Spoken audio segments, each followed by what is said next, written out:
Hello everyone, welcome to my channel, and today I'm just going to share an old video of making devil chutney because many people had asked me to share it once again. Now, as you know, devil chutney is also known as hell's flame and mother-in-law's tongue only because it's so fiery red, and people think that it's very spicy, but actually it is a sweet, tangy and a little spicy chutney. Hi everyone, Bridget back here.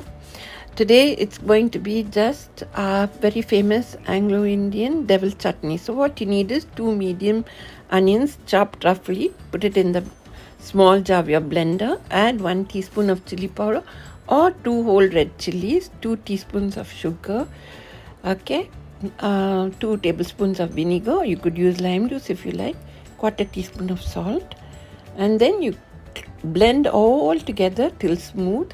It just takes maybe like 2 minutes, and then your devil chutney is ready for you to enjoy with your coconut rice and boiled curry.